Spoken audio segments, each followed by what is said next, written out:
اس عید پر جانور ہی قربان مت کریں، بلکہ اپنی ضد، انا، حسد اور بدگمانی بھی قربان کریں۔ دل صاف کریں تاکہ قربانیاں قبول ہو جائیں۔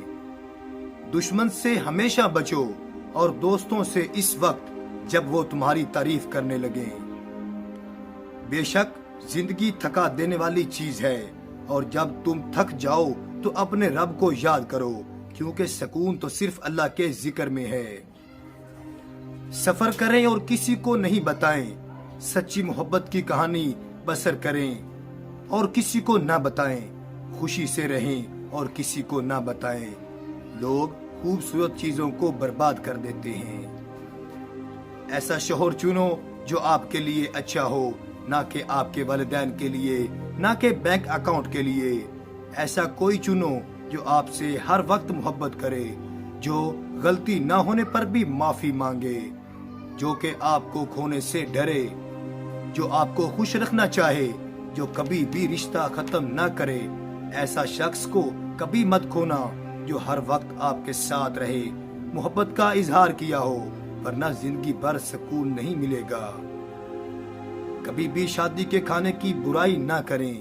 بیٹی کے باپ کی پوری عمر لگتی ہے صرف اس ایک وقت کے کھانے کے لیے۔ ہر انسان کے اندر دو بھیڑیا ہوتے ہیں، ایک اچھائی کا، دوسرا برائی کا۔ غالب وہی رہتا ہے جسے ہم کھلاتے پلاتے ہیں۔ کوئی آپ سے محبت لینے آئے تو اسے محبت دینا، محبت سکھانے نہ لگ جانا۔ محبت دینے میں محبت ہے، سکھانے میں نہیں۔ کسی رشتے کو کتنی بھی محبت سے باندھا جائے، لیکن اگر عزت اور لحاظ چلا جائے تو پھر محبت بھی چلی جاتی ہے۔ جس نے آپ سے سچی محبت کی ہو، اس کا کبھی دل مت دکھانا، بلکہ اسے سب کچھ دینا، وہی آپ کا اصلی حقدار ہے محبت کا۔ عقل کا غلط فیصلہ بھی جذبات کے صحیح فیصلے سے بہتر ہوتا ہے۔